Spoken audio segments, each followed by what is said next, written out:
Hello, welcome back to the Lapdown podcast being recorded on the afternoon of the actual race. This is the most time efficient we have ever been on the Lapdown podcast, and you are welcome. My name's Dan. I'm here with Alex, and we've got an Australian Grand Prix to talk about. It doesn't feel like a second has passed since the end of the last season, but we've got a new one, so everything else is forgotten and we can start again. Hope you're all doing well. Like us, subscribe to us, follow us, and all of that good shit. Alex. Hello. How are you? I have a question to start, actually. I have a question to start. This is new. And we like tyre compounds and we like severity of turgidness when it comes to tyre compounds.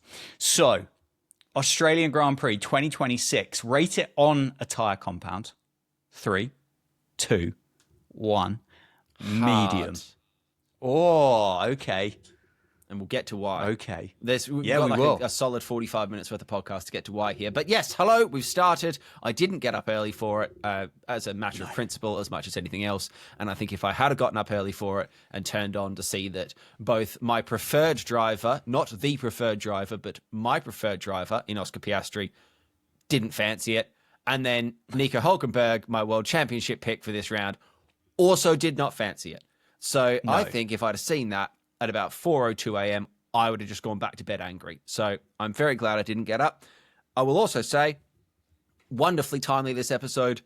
Do not get used to this if you're listening along, because the fact that it's a 4 a.m. race, GMT, makes life a lot easier for us to react to it on a Sunday afternoon. When we get a 3 p.m. Sunday business, less likely. So don't start setting your watches for a Sunday afternoon being like, my boys, they're going to be in here. Because again, we almost certainly will not be. But we are here now. It's. I'm not saying it's possible, but it wouldn't be a terrible habit to get into, would it? Like, there are worse habits, like hard drugs and cigarettes and alcoholism and stuff like that. But in terms of what could be a good habit, this would be a habit that wouldn't be the worst one to fall into. I just don't think it's very likely. No, because what you're doing at the minute is going, I'm going to wake up every day with a glass of lemon water, I'm going to have a green tea, and I'm going to walk for 20 minutes in the sun in the morning before 9 a.m. because that's good for my circadian rhythms. Never heard of the sun. And it's a wonderful idea at the time. And then things break down very quickly. But we're here, and we have, I think, possibly our longest shared notes document certainly of some time to talk about here, because there is a lot to talk about, not least of which, are we already fucked? Because should we just give George Russell the World Drivers' Championship for 2026? Well done, George. Woody, you're out of the limelight. Here we go. It's your season. Yeah. Oh, I thought you were going through an agenda then. I didn't realise you wanted me to kind of follow on from that. No, I'm just... What else is there? Yeah, because it doesn't feel like Kimi's going to have the permission from Toto to go toe to toe. That's good, to go toe to toe with George Russell. I just don't think that's going to be kind of allowed and permitted. I'm sure Kimi, if it continues how it is, will win races through the course of the season. Mm-hmm. That will just happen. Although, probably in terms of like a skill gap, I'd say George to Kimi is quite a large one. In my opinion, in experience and everything like that, I think it's quite a chunky one. Mercedes were very good, weren't they? They were very good from start to finish, straight out of the box. We knew that was going to be the case because they'd done quite well through the course of testing. And George and Toto and Kimi and everybody all looked quite smug in their Adidas training football wear that they've now rocking around the paddocks. Ferrari. I want to say they're not far away, but yeah. I don't. Maybe the car isn't, but the personnel is. Interesting. Yeah, and not even the in-car personnel either. No, not the pilots. And the look that Toto gave to the camera in quali, where they locked out the front row. I mean, the man knows what he's doing, doesn't he? But just that slow turn, he knows exactly where the camera is. Eye contact, the tiniest little smirk. We are fucked, I think. Yeah. There was also, and this is wonderful, and he is just a delight in his media work, but I can't remember who was interviewing him, but after quali, there was an interview where they basically said, are you still sandbagging? Like, was that actually all of your pace in quali, or have you not had to actually ramp it up to full beans yet? And Toto's reply was, yeah, well, I mean, sometimes we have 10 kilos extra in the car, but that's not sandbagging. Toto, that is the literal and physical definition of sandbagging, that you have put extra sand in the car to weigh you down. So, yeah. Fair play to them, though. There will be a lot of people, and we will come to this actually in a second with some of the overall reaction, I think, to the first weekend. There will be a lot of people that will have a negative view of the fact that we have one team running away with it. But I think we do need to give a really chunky amount of kudos to that Brackley outfit and everyone involved with it, because you won. No, they haven't won yet. Let's not get fully carried away. But as it stands, at this point in the season, they have won the task of taking this current set of regulations, digesting them, making the best car possible, and they're currently doing that by some margin. And I think all of the lens that will be put on that will be a negative one, rather than anyone actually going, yeah, well done. Like, hey, good shit. You've done well. If Williams had done this, people would be so excited. It's just because it's a team that's done it before. I think people are a bit like, oh, okay, well, we're sick of hearing that anthem on the podium. Yeah. Could you try and do the giggle that Toto Wolff would have done all through 2025 every time James Vowles was quoted by saying, we are just working on the 2026 car, nothing else matters? Exactly. Because Toto, and you've mentioned this before, those kind of top teams would never really be allowed just to come and throw that comment away. But this Mercedes team have clearly been working on this car for a long time and getting things right. And that whole kind of circus around where it doesn't matter about 2024, 2025, we're just working for 2026. And the team that just has not spoken about this in the slightest are the team that have turned up and dominated. We are an overarching positivity podcast here at the Lapdown Podcast, and that's generally what we like to thrive on. We don't want to get clicks from being negative. The concern is, and I think it's a rightful concern, is 7/10 in qualifying feels like that could be a year's rather than races measurable in how long it takes for a team to catch up. Yeah. I think that's the little bit that's scary with regards to how quick Mercedes were. But you have to give them flowers. You have to take your hat off to them. You have to say well done, because this is a team sport. This is what is so often forgotten about. It's not just about the fleshy pilots.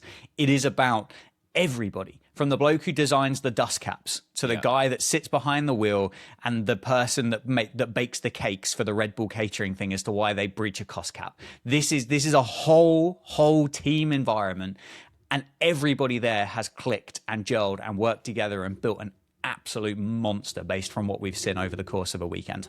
Yeah. What was interesting, you know, when F1 put the graphic out and it's like the top-down view of the start-finish straight to visualize that gap of quali. The annoying thing is, tucked right up towards the top, because they almost couldn't fit them in because the Mercs were so far away, there was actually like 5 cars basically side by side. Like everyone else, really competitive up at that top little bit of the graphic. The problem is that right down at the bottom of the graphic is George Russell. But the other thing that is maybe a little bit lost on people, and there's already been some chat, and I was a little bit disappointed in Lewis Hamilton coming out being like, if Mercedes engine's that much quicker, why aren't the FIA doing something about it? First of all, Lewis, I'm going to stop you there. That engine is currently entirely legal. Yes, they are changing that, but as it stands, the social comments going, yeah, they've got an illegal engine. No, they don't, because they've just been classified in a Grand Prix. If it was an illegal engine, would have been 2 DSQs. There are 3 other teams using that engine on the grid who are seconds back down the field. Current World Championship and last year's World Constructors Championship just finished P5 with the same engine in it. That's an apparently illegal, too powerful, can't be doing it, you're cheating with that engine. And he's in P5. And he's battling Max Verstappen in an engine that is, in theory, a first-year debut powertrain. And it's like, well, it's obviously not just the engine, is it? The engine's bloody good. It's not a slow engine. But there's other things going on in that Mercedes that they've got absolutely right. There's something in the aero that's working really well. There's something in their regen or deployment or whatever it is. It is not just the engine, and it is a discredit to them to just say, oh, yeah, with the engine, they're going to change that. They're not going to lose 7/10 when the new engine tests come in June. I will put that on record now. They might not be 7/10 ahead anymore, possibly. We don't know. They're not going to suddenly be P3. No. Doesn't bode well for Cadillac, that though, does it? If that engine that they've got in the back of their car gets slower, because I mean they were off the pace. I think would be fair to say over the course of the weekend. One big winner, genuinely a big winner, and again positivity. And this isn't in our agenda, but Lance Stroll and Aston Martin. I think you actually have to take your hat off to those guys, give them a good pat on the back, a round of applause, and say fair play to you, because we were all under the impression that they were going to go and do the reconnaissance lap and then both pull into the pit lane. Yeah. Fernando just couldn't be asked, and that just stinks of Fernando Alonso, doesn't it?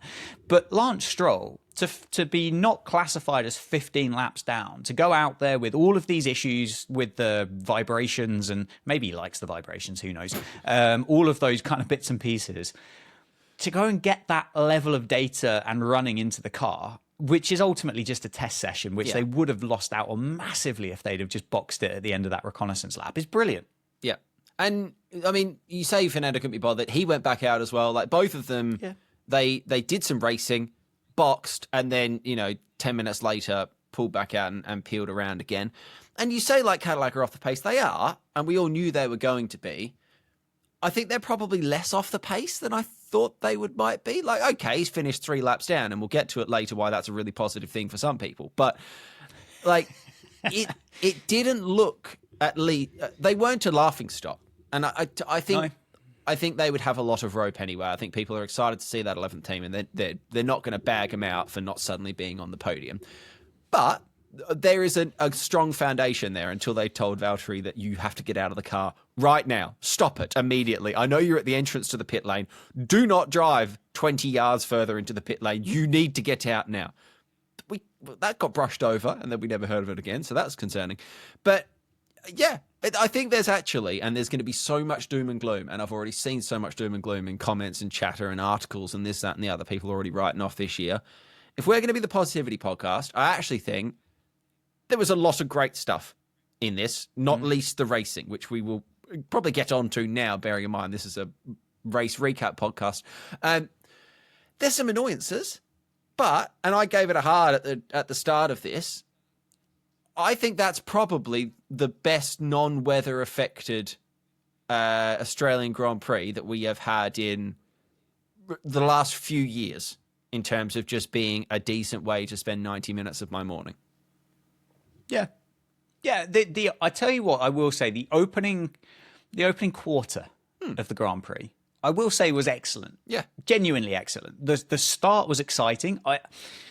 I'm sure sooner or later the noise of the mosquitoes at the start may or may not be kind of forgotten about, and I'm sure there's some sound engineer that could kind of just turn it down on the grid, because it's not great. That bit's not great, but it's not important. Then the chaos of the start, which we knew was going to be there. Fortunately, everybody got out of where they needed to be, but it did kind of highlight all of the problems that we thought were going to be there. And I definitely don't think we're out of the woods with regards to there is going to be something a bit annoying / awkward / unpleasant that's going to get on the start finish line before at round some 5. point. Yeah. Yes, exactly. But the Ferrari start, very exciting. But it wasn't just Ferrari, was it? Lindblad had an amazing start as well. There was just a bit of jeopardy there. Then we had Russell and Leclerc going at one another for probably 10 to 15 laps, backwards and forwards, changes for the lead. And there were obviously some odds and sods going on back down the grid, but we never really saw that on the broadcast because the two leaders were actually within the same frame on the television shot, so it was actually worth looking at for the first time in a while. And you kind of feel that up to the point that first VSC came about, we could have been on for a bit of a dogfight at the front for the entirety of the Grand Prix. I know Charles at the end of it, when he was questioned, could you have gone the distance with George? He said probably not. But everything that we'd seen from those opening 12 to 15 laps highlighted that actually there was something in it. Ferrari were there or thereabouts with Mercedes. Yeah. Up to the point that the Ferrari... Well, no, I don't want to talk about them yet. We'll talk about them later. But I agree with you. And there was enough in this Grand Prix that made me feel as though this was kind of a medium Grand Prix. It wasn't quite as exciting as what I'd hoped for. It was certainly better than what would have been the worst possible kind of outcome. So, yeah, I quite enjoyed it. Yeah, I mean, and I wrote this down specifically, on lap 9 of a Grand Prix, we had front-running cars going 3 wide into a corner. Now, even over the last few years at any circuit, when was the last time at that sort of, okay, we've all settled down into our work now type stage of the Grand Prix, did we have 3 cars fighting into a corner 3 wide? There's just so much negativity. And then we got to the race that everyone had already decided was going to be shit. And I don't think it was shit. I think it was actually quite good. We had the big talk was, and we're going to use the word batteries over and over and over again. That word is going to appear all season, right? We just need to learn to live with that. It's a manufacturer-led championship, and they want to be working on hybrid engines and stuff like that, and that's what happens. Great. But all the concern was you're not going to be able to overtake because you're going to pull out to overtake, you're going to run out of battery, and then you're going to have to pull back in again. Didn't see that. Now, I'm sure they'll optimize it, and they'll get better at it. But what I saw is cars trying to make an overtake, not quite getting there, pulling back in, having a go on the next lap. Trying, not quite. Oh, thought about it down the inside. Next lap, I'm through. I'm in. I've tried something slightly different. Couldn't make it stick. Car's back in front of me by the end of the lap. And then maybe 2 laps later, either your move did fail or no, right, I was quicker. I'm through this time and I have made it stick. If that's not racing and good racing and what we want to see from Formula One in general, I do not know what people want, because that's great. That is, again, 10 minutes of television with me going, this is good. I've looked up from my phone. I'm not typing away on my laptop. I'm actually focused in on the telly here because there is a battle taking place over 30 kilometers worth of Melbourne. Yeah. Towards the end of a regulation, it feels like you get much closer to a management simulator rather than a racing simulator. I can already see the pathway where this set of regulations heads more towards a management simulator, with once they've learnt more about the batteries and the deployment and the flippy wings and everything like that they've got going on, there will be more opportunities, I think, to best manage scenarios in order to get the best out of a 58-lap Australian Grand Prix. But right now, whilst these guys are figuring themselves out, it was very exciting. It was genuinely exciting. The back and forth from Leclerc and Russell was good. Hamilton nearly got there. He was there, wasn't he, towards the end of that battle. And it was exciting. Antonelli had the pace, but cocked the start up, so ended up backwards where he needed to be. Verstappen, clearly, there's no given that these cars are easy to drive for various different reasons, as we'll speak about with Oscar Piastri. Bottled the qualifying and then therefore had to fight his way back through. So there is a little bit of jeopardy in this season at the moment. And I think that's what we wanted. We wanted jeopardy. We wanted non-guarantees. I don't necessarily think we are... The logical brain of me says that George Russell will go and dominate in the next few rounds. Mm-hmm. But there is still a little part of me that kind of thinks, actually, a bit of a dodgy start here, George, or a little mishap in qualifying because you get a bit of a power surge when you shouldn't have had one, or whatever that might have been. All of a sudden, you end up with a little bit of a topsy-turvy situation, and there is some narratives and discussion points and fun to be had, which we just didn't have at the end of last year. So, yeah, all for it. Generally, very, very positive start to 2026. Yeah.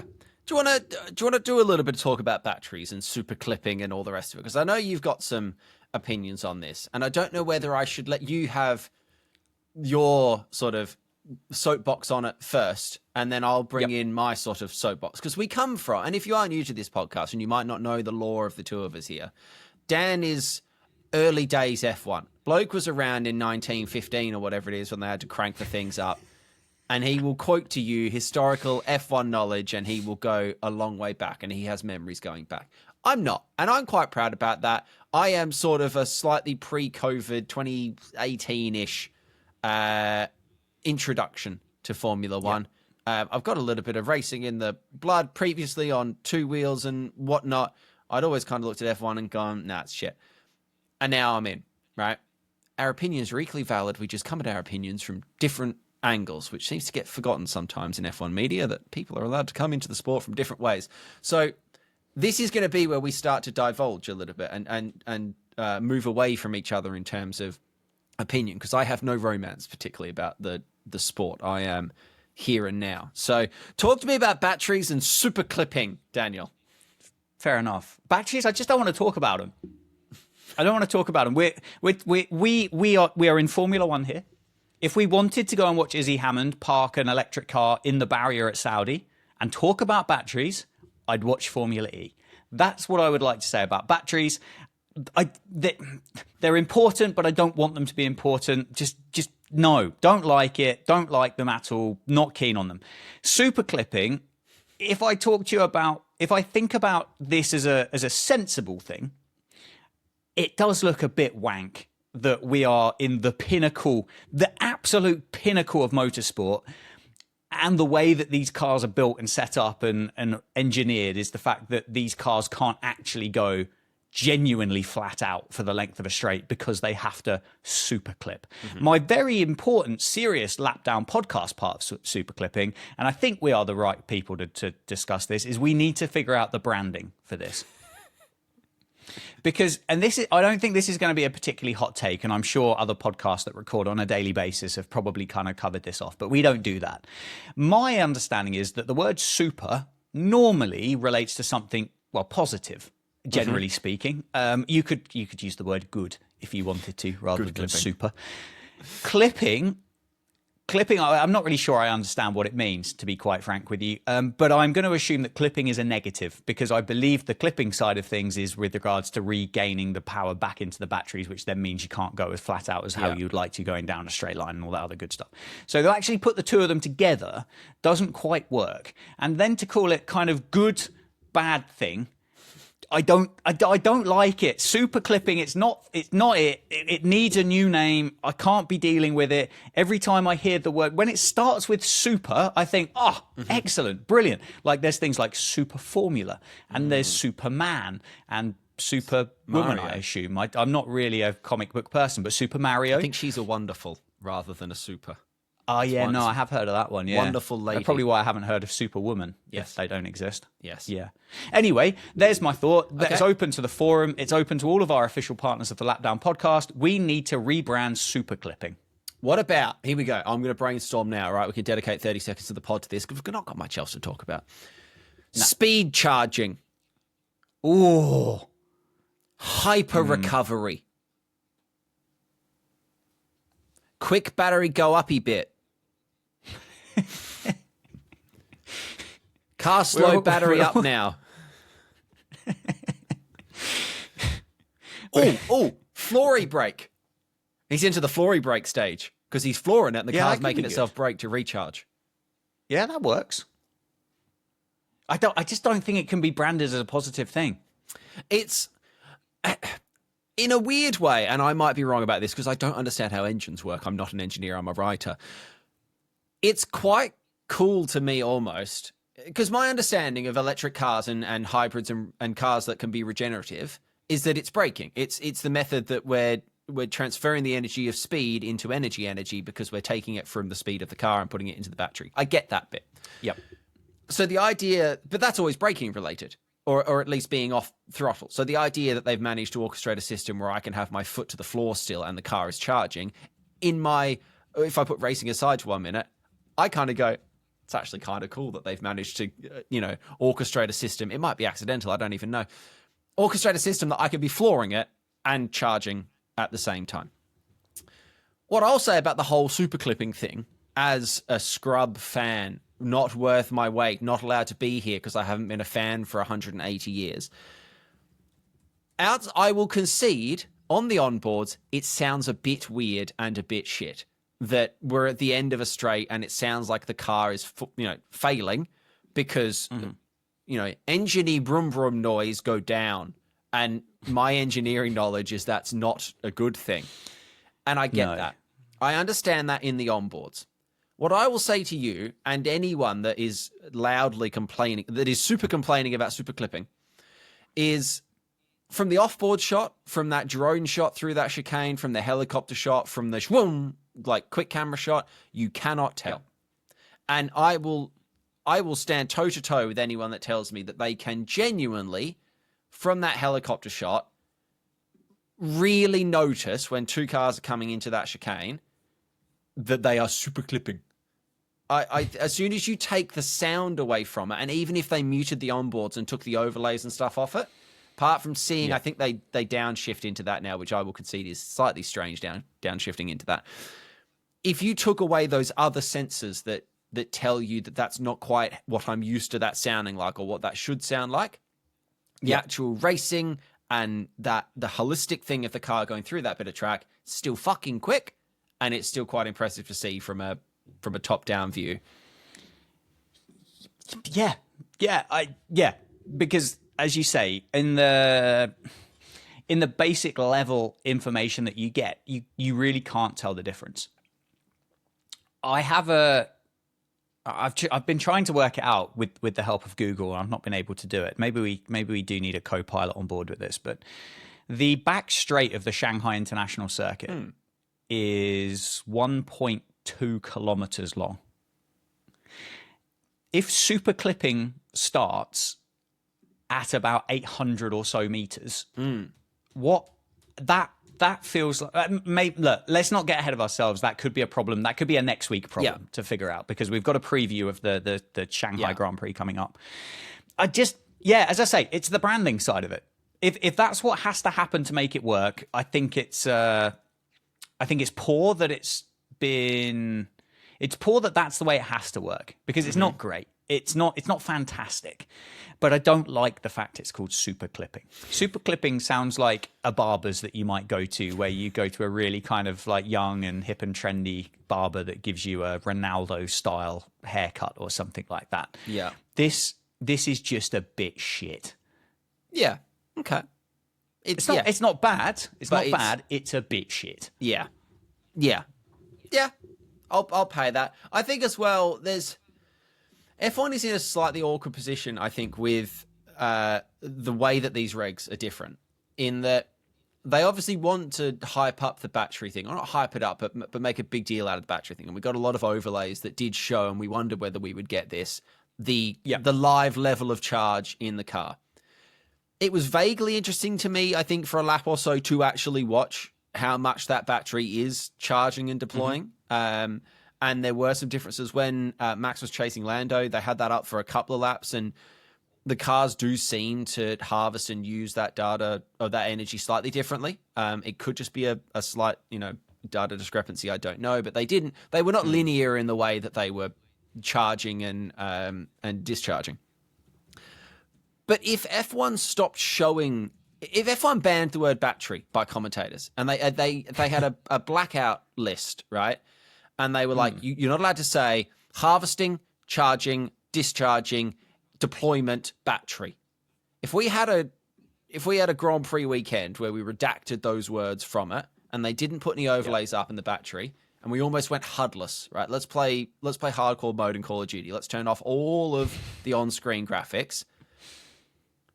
Do you think people would actually be able to, over the course of, tell the difference, or would that help it become more accepted? Say we bring in this information in round 5 when we've had hopefully good couple of races, we've gotten used to the fact they sound a bit different and whatever.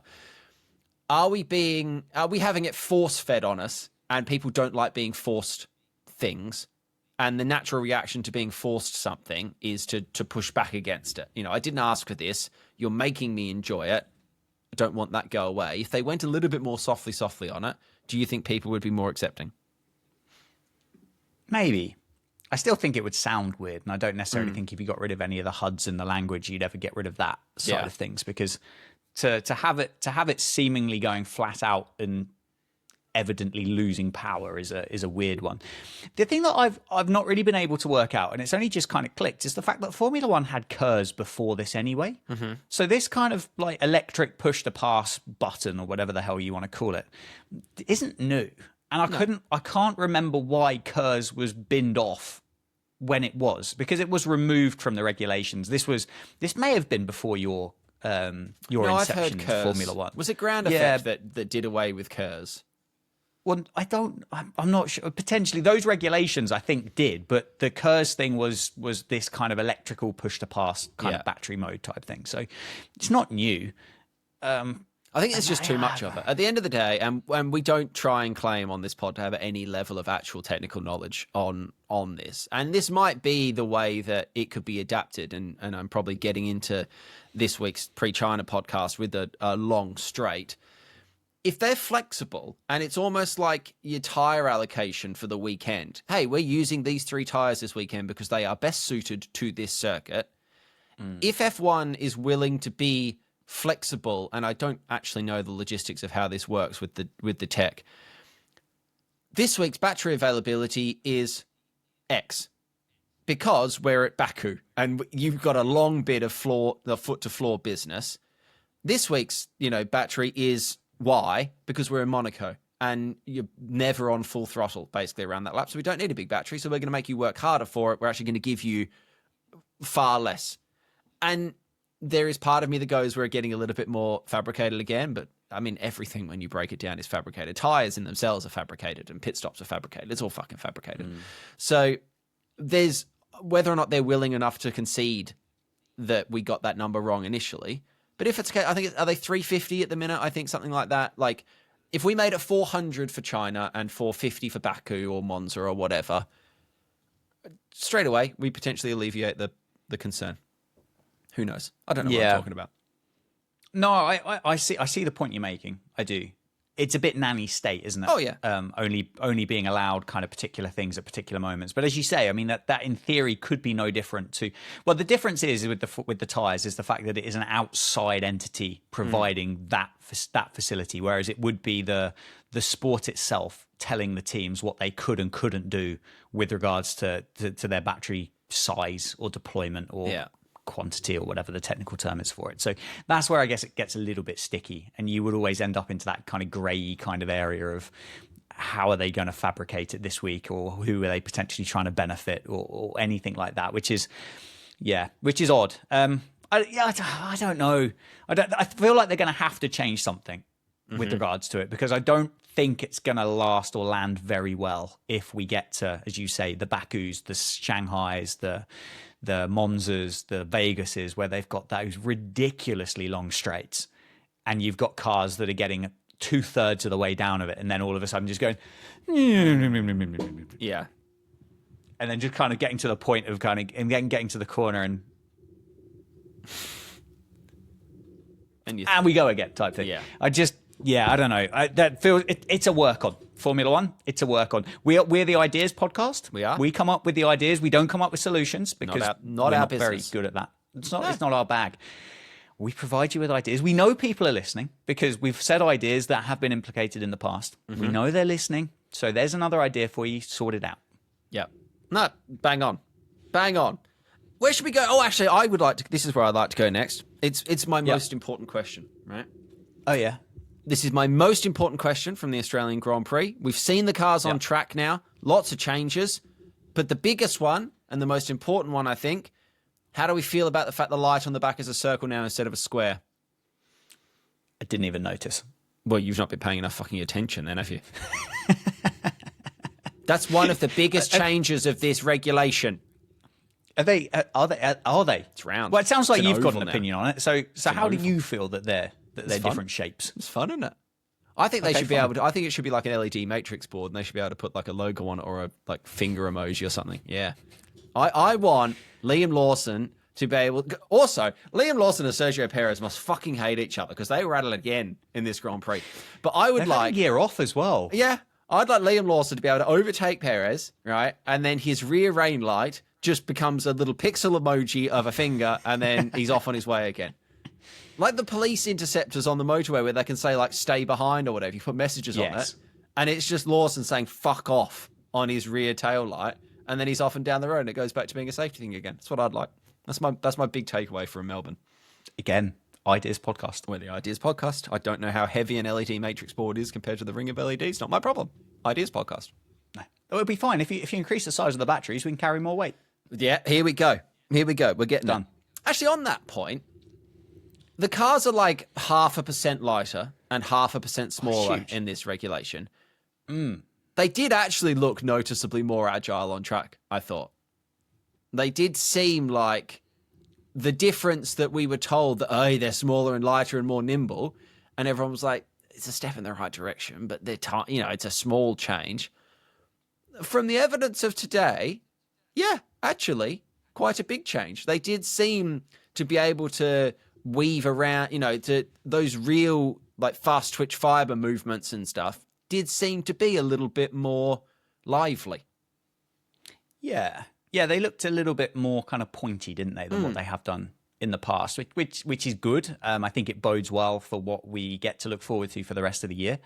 I am disappointed that it hasn't gone further with regards to the actual footprint of what they take up on the grid. We were kind of led to believe that it was going to be a significant change. And I'm sure when you get your tape measures out and your rulers and you start talking about millimeters, then it is probably quite a significant change. But we're still not talking about kind of when you mentioned the fact that they were nearly 3 wide going into lap or turn 10 of lap 9. It wasn't quite kind of, oh my goodness, we're 3 wide. It was kind of a case of, oh my God, we're 3 wide. Is it going to be like breathe in type thing? I was kind of hoping for a little bit smaller, a little bit daintier. But I also am very aware of the fact there's a whole load of technology and shit in the back of it that, one, makes them safe, and two, makes them kind of a bit more economically friendly than what they have been in the past. So I guess they have to be of that side. Probably safety is the most important thing as to why they are bigger than what they ever used to be. But yeah, not bad. Can I talk about something that just doesn't change? Yes. Ferrari pit crew strategy. We've gone into a new regulation, and I can only assume that it's very close to Mama's spaghetti and meatballs recipe that's been passed down the generations for years and decades. And you are never, ever allowed to experiment with this recipe. Like if you go off on holiday somewhere and you find a new spice and you bring it back to Italy and you think, oh, do you know what? Actually, a bit of paprika would go really nicely in this kind of in your pasta sauce. Just gives it a real earthiness. Precisely. But no, you're not allowed to. You will be backhanded by the grandmother of the family and so on and so forth, because this recipe has been in the family since the 1500s and you are not allowed to change it one little bit.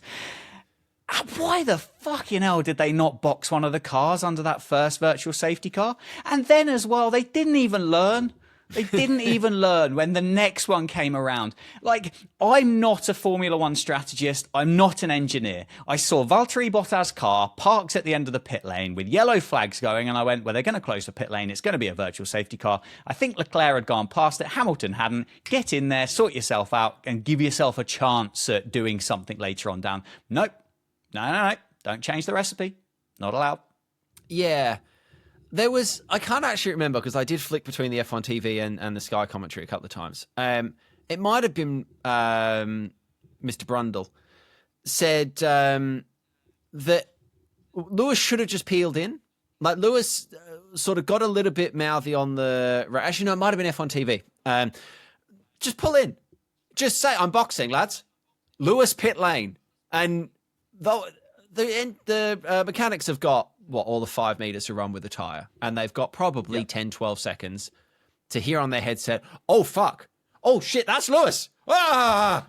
Go and get some tires. Like, I'm not saying there is someone that's employed full time for that to be their job, okay? And it should not be up to the driver just to brute force, I'm coming in now, give me new tires, please. But in that situation, you can kind of force that hand. And again, and we've actually said on this podcast before, we don't know better than the engineers with all the data they have available. That said, try something. And I think particularly try something. I don't think it would have made a difference in the finishing order. I think it still would have been Russell, Antonelli, 2 Ferraris. Okay, it might have been Hamilton, not Leclerc, or whatever. I don't think that strategy caused the difference between them being top step and third on the podium. Have a go. You had seen already that there was a sizable delta in Mercedes' potential pace and your potential pace. So you can either accept third and fourth because you're not going to reel them in, or you could probably still have third or fourth and you can go and try maybe to get second, or God forbid, if it really goes well with a real bit of luck, you can go and get first. Barring a failed pit stop, which I don't think you can ever factor into strategy really, unless it's a a real 50-50 kind of call, and you might just err on the side of caution. We're round one. Let's take some big swings in round one. Have a go. You have to bank that your pit stop's going to go well. Everything's going to go fine. Did you have anything to lose? No. Yeah. I honestly, I just couldn't. I can't believe anybody watched that race and thought that Ferrari made the right decision with those calls. I just, whether that was your 500th Grand Prix that you've watched or whether it was your first Grand Prix that you've watched, I just can't believe that anybody looked at it and went, oh yeah, no, they're definitely doing the right thing.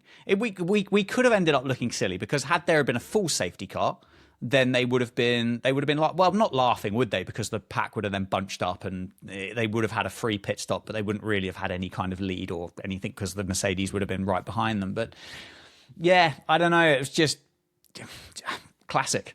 Yeah. Classic. Just bringing out the greatest hits of Ferrari team management. You mentioned safety cars there. And actually, again, if we're going to be the positivity podcast, I actually think race control did quite well during this Grand Prix. Well, apart from one of the penalties that we'll get to in a second, which is more of an FOM technical thing, I think, than anything else. The fact that we had, I think, was it 4 virtuals or certainly 3 virtuals, but no actual safety car. I don't think, I haven't seen anyone actually applaud the fact that they managed to clear those cars under virtual safety cars and not, again, artificially box the field up. Like, yes, okay, they were convenient that they were both parked up in places where they were at the entrance to an exit road. Great. Yeah. But I think previously we might have seen race control just go, up, safety car, throw them all out, and then we lose more racing, and it sort of doesn't ruin strategies, but, you know, it changes strategies far greater. Fair play to them for just going, let's throw a virtual. Can we handle it? Yep, we can. Sweet. Push them back. And we had field spread at this point as well, so that was good. Didn't love the Marshall being on track around a blind corner under a virtual. That was a little bit hairier. And at that point, you could hear Mr. Brundle's voice kind of tighten up, being like, well, we can't have Marshalls out on track. There are Marshalls out on track. There was the moment of realization as a car came around that blind corner. But for the most part, well done to them for sort of just keeping cars moving, I think is worth mentioning. Yeah. Generally speaking, in terms of the actual management of it, they did all right. Yeah. But they definitely got that bit wrong. Hey, definitely with the things on with the fleshy bits on the circuit. Yes, they definitely got that wrong. Yes. What actually is a Colapinto and go penalty? What does that mean? Brilliant. What does it mean in reality for both Franco and the person who has received the penalty if that penalty was not Franco? But again, unlike super clipping, great branding. Actually, it's the opposite. Yeah. They've nailed this bit. Absolutely superb. Put it on a t-shirt. Sell some $150 Aussie dollar t-shirts with Colapinto and go on it. I don't know really. It was an eventful start for Franco, wasn't it? Yes, a bit going on. Quite a bit going on. And fair fucks, I don't know how he's managed to avoid hitting anything, because he probably should have hit both Liam Lawson and the wall and managed to do neither of those things. That was what we talked about a couple of weeks ago, the worst case possible scenario of Lawson just missed the accelerator for whatever reason, basically went backwards. Everyone else didn't. I don't know how he misses him. It's the slow-mo shot from front on is alarming. I mean, that would have been, I think, 4 cars out the race. I think it's definitely Colapinto out the race. It's probably whoever was directly behind him out the race. It might have spun Liam round. It's, oh boy. Yeah. And we didn't even see it on the broadcast. I know there was a lot going on, but why did we not get a replay? They might not. No, they must have had a camera angle because I've seen the slow-mo of it. So how did we not? I've seen the onboard of it. So how have we not shown that at some point in the little bit of downtime we had later on in the Grand Prix? I don't know. But I don't want to see that again, please. No more of that. Is it we didn't show it on the broadcast because people have voiced concerns about start procedures? Could be. And we don't really want to add any petrol to electric batteries to the fire Biofuel. of people's argument to this. So could be that. Very, very lucky. Yes. Very and lucky. skillful as well. Obviously a huge element of skill involved with it, but more so luck, I think, that was just about avoided, because as you say, that could have been that could have been unpleasant to start with, and we might have had a full safety car had that have happened. Yeah. Or a complete abandoned start and a reload with 4 cars missing off the grid. So yes. hopefully that doesn't happen too often, but I have a horrible feeling that it's likely to happen in the not too distant future. Yeah, to start with. I think there will be a couple of not off the line runners initially to get us going. And it could be anybody as well. That's what I think is this the is not scary Lawson. side of it. This is not us saying it's a skill issue, Liam Lawson's a shit driver. That is, it's a fundamental change to how these starts work. I mean, you even saw like Kimi went backwards, basically. He had shitloads of wheel spin, couldn't get it off the line. There were winners and losers, certainly on the start. One of which, Oscar Piastri, didn't even fucking make it there. I don't even know how we divulge, like how we go further into this, but he's just binned it, not even on a curb. He's just binned it off a curb.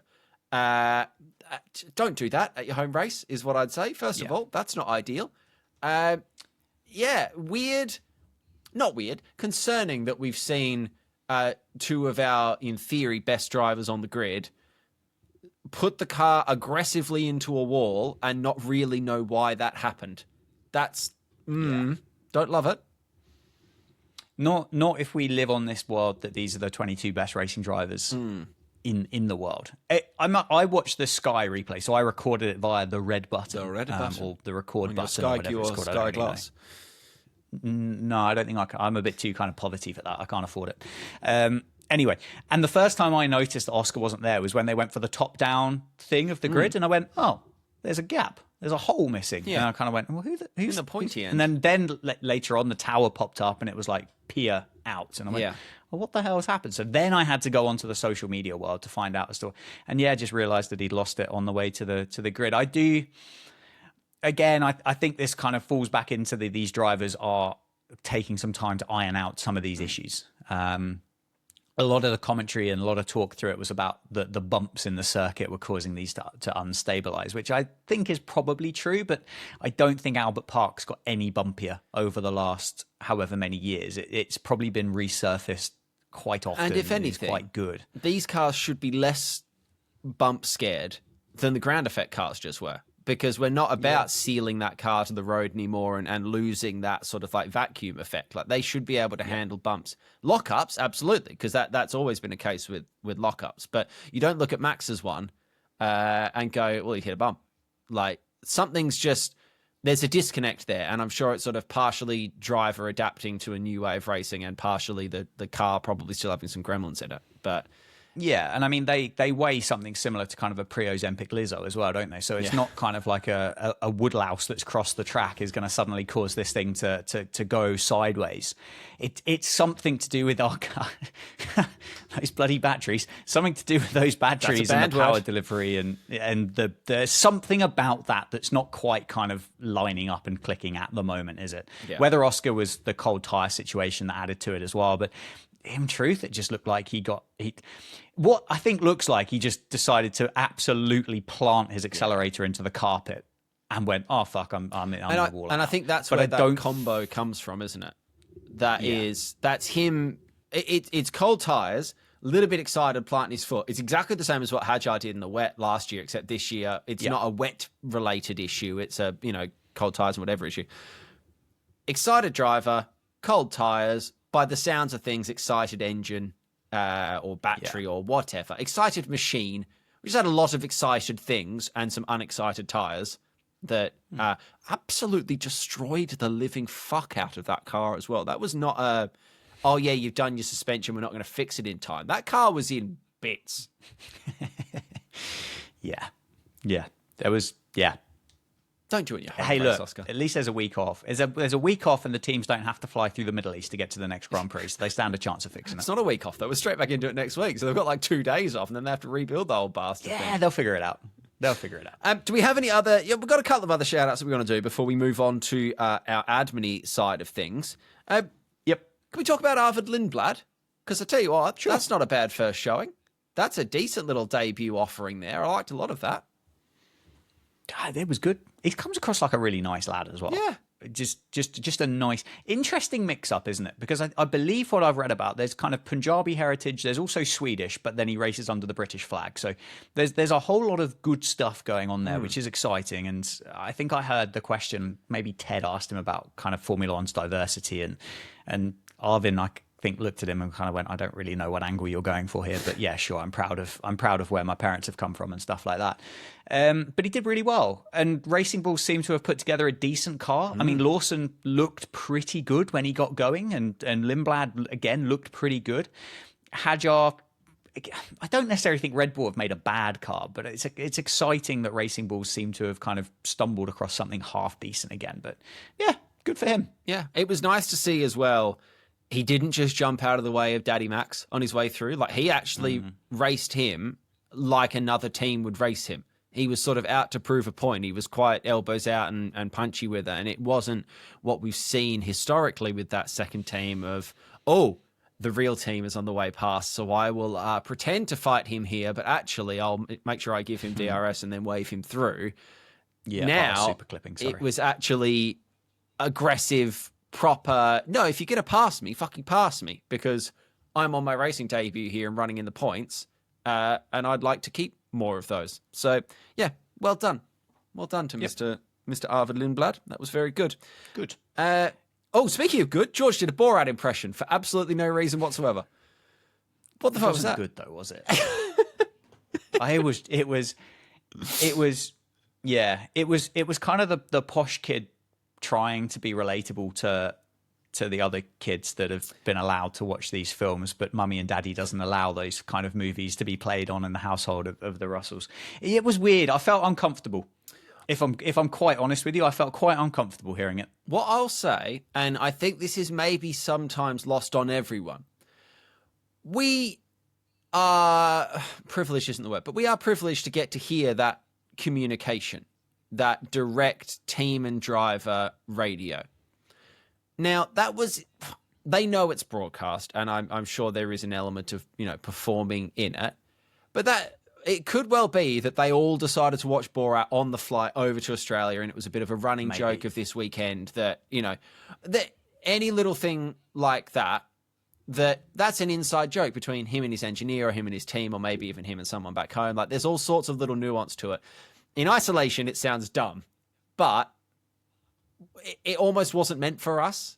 That's a moment between him and his team that, it's still funny, but I'm not going to go too critical on him and be like, well, that was stupid, because that, in theory, like, I'm sure a lot of inside jokes sound stupid when you're not inside the joke. Like, but it is a bit odd hearing a posh boy doing a Borat impression, having just won a Grand Prix about 8 weeks. It also felt reserved. Yeah, it felt as though behind closed doors, George Russell's impression of a Kazakh farmer would be far more convincing than what maybe his impression of a Kazakh farmer would be over a radio, which, as you say, he knew was going to be broadcast to millions of people and then be clipped and broadcast once again to billions of people across various forms of social media. And I'm sure he didn't want a strongly worded letter from Astana saying, George Russell, whilst we respect you as a Formula One driver, we do not respect your cultural appropriation for our agricultural workers in eastern Kazakhstan, for example. Potentially. On the point of not giving it the full beans, disappointing T-pose, I thought. He bottled the T-pose a bit on the podium as well. He we bottled it in the credits as well, didn't he? Didn't do it anymore. Well, that's not his choice. I'll give him a free pass on that. But on the podium, if you get a T-pose, hold it for a second, T-pose it, own it. Don't just kind of... He looked like he was signalling wide, and then the scorers really quickly acknowledged him, and he got on with it. Like, what I needed was the scorers not fully paying attention. He had to kind of hold it for a little bit and then wait for the nod. If you're going to do it, and I like it, and I like that he's embraced it, commit properly. Give me a hold, let the photographers take their pictures, then we'll move on. George? Do you think again, he went T-pose, people love the T-pose, and then went, oh shit, there's no walls.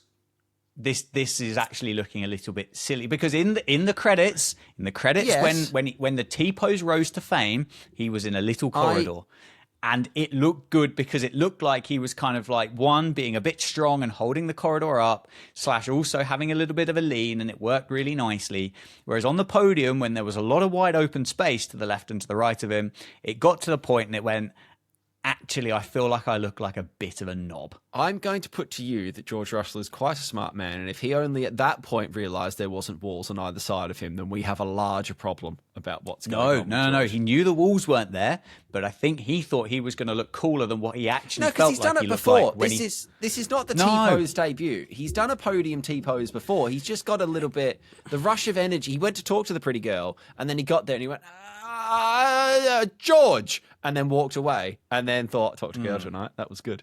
So, disappointed in him for that. He's got to commit to it. Yeah, fine. He has to lock in. Yeah, fine. Nice. Can we, before we get on to our World Championship and where things sit there to wrap this pod up, unless we've got anything else serious to talk about, this is going to be a slight first on the podcast. I brought some show and tell with us, which will be some listen and tell for those of you playing along at home. Have Ferrari already given us their best moment of the year on Team Radio? Because Brian and Charles will just never cease to amaze me. It's like the first time they've ever spoken to each other. I'm going to play the clip in full. This is unedited. This is the time that this took, right? Here's Charles. It is like a mushroom in Mario Kart. You know, I'm going to fill this gap with you, Dan. We can have a good conversation, yeah? He's made a little funny quip there. He's talking about the Dark Side of B-word deployment. It's going well. It feels really boost in Mario Kart. This is all real time. It's still taking this long. We're thinking about it. And then Brian. That was a funny one. Cheers, Brian. Thanks for that, mate. That took 22 seconds. That's a pit stop at Albert Park. Why is Brian changing tyres before he acknowledges the joke? And the worst thing you can say to someone that's just made a joke is, that was a funny one. Brian, mate, work with me here, buddy. That's not good. No. But it is Ferrari pit crew. So Ferrari back office, come on.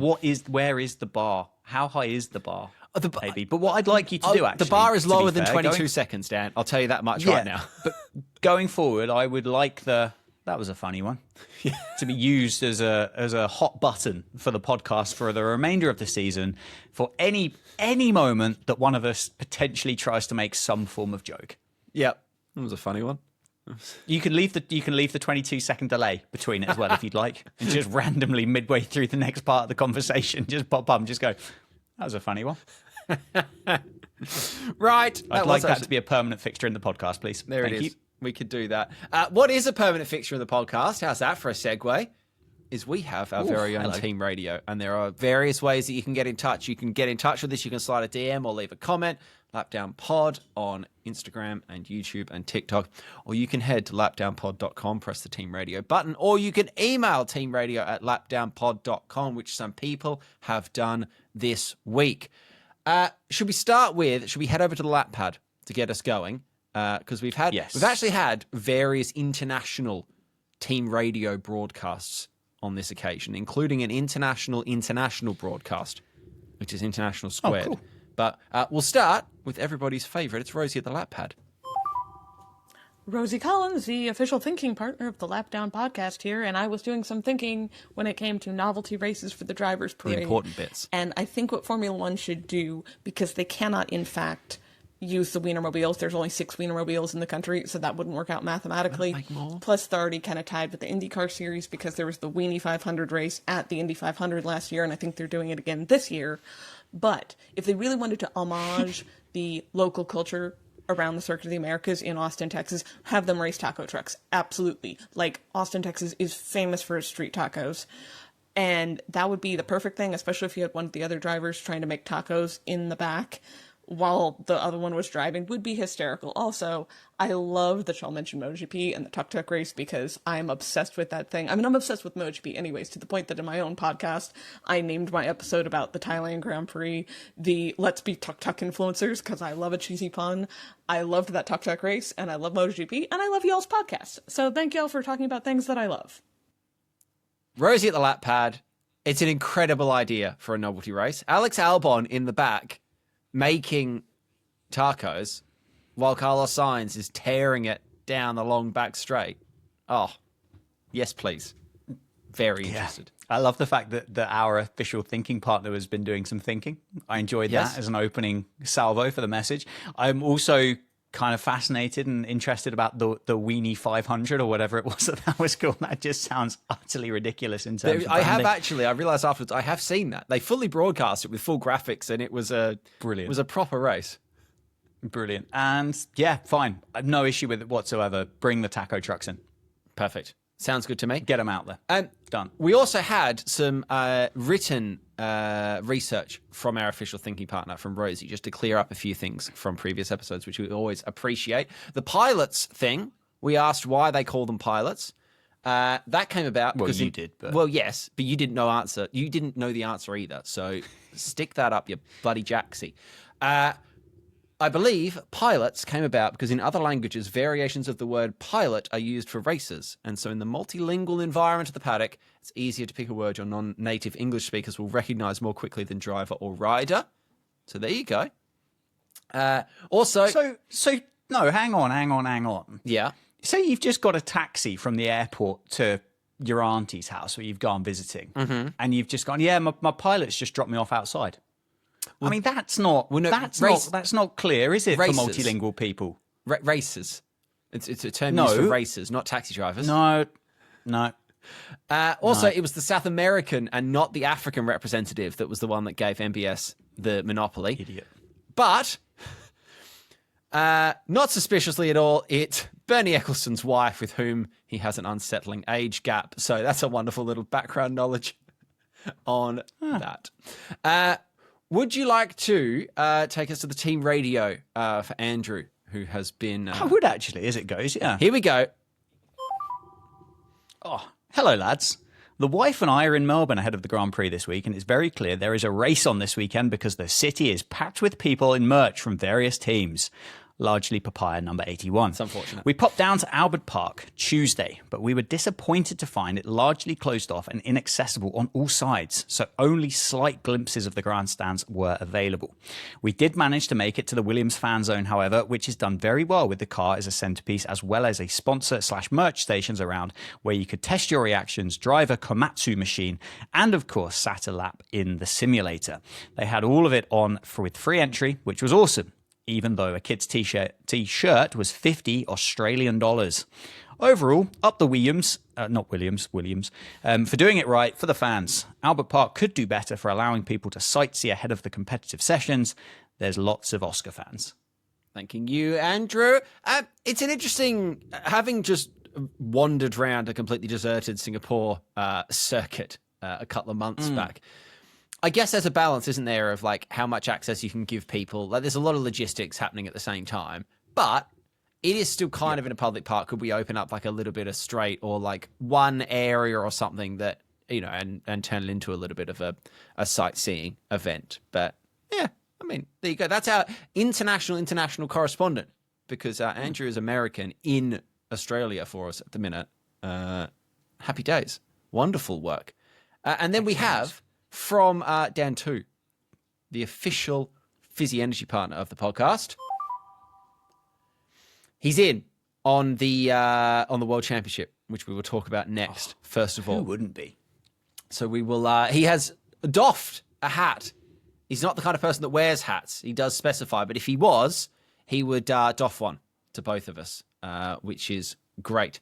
So he is in, which we will lead into next on our World Championship, because this is our big thing for this year. And he has sent in his pick. Should we talk about our picks first? Because I have had what I believe in the business is known as an all-time fucking stinker with my first pick, because he's qualified in P9, I think, P10, middle of pack. Good spot. Where should be some banker points there if he fancied starting the race, which he didn't. So I got nil points, which we orchestrated the scoring system specifically to ensure that, in theory, you should be able to score points every week to keep it interesting. It's not happened for me. Yeah. Nope. Oh, well, we move. I picked Oliver Behrman. And I would like to talk about Oliver Behrman's bear helmet, because what we noticed, and it wasn't really broadcast or advertised until we got a little kind of a top-down camera shot, there was a tiny little koala just stuck on the back of the helmet, which I thought was fantastic. I would also like Oliver Behrman to commit to this through the course of the season and select appropriate bears for appropriate locations around the world. So I'm thinking there needs to be a panda in China, a grizzly bear in Canada, and then obviously Paddington for the British Grand Prix. And I'm sure there's other bears in the world, and we haven't got a San Francisco one, so we don't need to go down that route, which is potentially kind of good for Oliver Behrman. But I think that's a series and a continuation that he can go for. But I did okay, actually. He finished, where did he finish in the end? He finished somewhere 7th, I believe. Yeah, good. Which gave me 16 points, plus right at the dying embers of the Grand Prix, Mr. T-Pose Russell actually lapped him. So I got another 3 points for that as well. So I got 19 points for this weekend from Oliver Behrman, which is more than I thought I was going to get. But very, very happy with what I did get. I've spent most of the last minute giggling because you said you like seeing Ollie Behrman's bear helmet, and that I'm a child, so I've been trying. I nearly muted my mic just to not mess with the high quality audio of this podcast. That has me giggling. Didn't even register. So yeah, you've done well. Rosie has got her pick in. She went with Lewis Hamilton, which, I mean, it's a banker. She's used a banker early, but it's worked out, I suppose, because Lulu's finished P4, so that's how many points? 19 points? 19 points, yeah. Good start. Not bad. And then Dan 2, he's in. He complimented the process, and then he's gone for Sergio Perez. To quote, get him done and out the way, whilst I know he's going to have 2 Aston Martins shaking and rattling their way to an early DNF. Now, he was absolutely correct with that. We nearly got into an awkward situation with what we did with Lance Stroll, because he was officially 15 laps down, but didn't end up being qualified, unfortunately. Not that anyone had picked Lance Stroll, but if they had, we might have had a 45-point banger on our hands there. We didn't. But Sergio Perez finished 3 laps down, so that's already 9 points. And then how many points did he get for his actual competition placing? Did he get 7? I think it was, because of the DNFs all the way through, and you ended up kind of picking them up. Yeah, you ended up with 7 points. So 16 points in total for the guy that was technically classified last. Yes. Out of all of the and finishes. Three times. Which is kind of accidentally exactly what we wanted this season and scenario to be. And it's a big brain play. I think there was a lot of thought from it, from our official Fizzy Energy partner, to be fair, to make that happen. And it certainly got the cogs turning as to what potentially happens next in China, as to whom you may end up picking, which we won't go into because that's obviously next week's episode. But yeah, good start. Rosie and I both sat on 19 points, Dan 2 on 16, and you're on nothing. That was a funny one. So long way to go. Long way to go. Grand. We're off and away. The season's begun. It's better than we all expected it to be, or at least it's better than a lot of the people in the comments expected it to be. Not that they will admit it, I think. But we are off and away. Dan, where can they find you on the internet doing other non-Formula One related things? At Dan Jads on the internet if you'd like to find non-Formula One related things. I can't believe this has been over an hour. Have you built your Formula One circuit on City Skylines yet? No. But I did build one other Speed Champions car last night. Have you seen, by the way, sorry, I've brought a new topic into the podcast at the 1 hour and 10 minute mark. The new McLaren Lego Technic one that has a fully functioning suspension and rear active aero wing. Some people are too clever with being able to design these things. It probably costs more than my house. If you'd like to go and watch me doing things on the internet, twitch.tv/hey look, it's Alex. teamradio@lapdownpod.com. You can send in voice notes and thoughts and holiday diaries and all the rest of it on there. we will be back on. It's also not too late, I will say, to get involved with the. What we need to come up with a name for our World Championship, because we had the Random World Championship last year. We need an extra. We need branding. The Super Clipping World Championship is what we need. It's not too late to get involved. If you're only hearing this now and going, "Oh shit, can I still play?" Yes, you can still play. We will work out some sort of system, I'm sure. Well, actually, no, you're just using your jokers. You got 2 free rounds in theory that you're just playing your jokers as it stands. Although we might go down to 22 races, people are still throwing things at each other. But we'll worry about that when we get there. Thank you for listening. If you've enjoyed this, leave a review and stuff like that as well, because that really helps. And we will see you later on this week. They come thick and fast early. We're bloody sprunting this weekend as well. So we'll see you at some point later in the week to talk China. Cherry bye.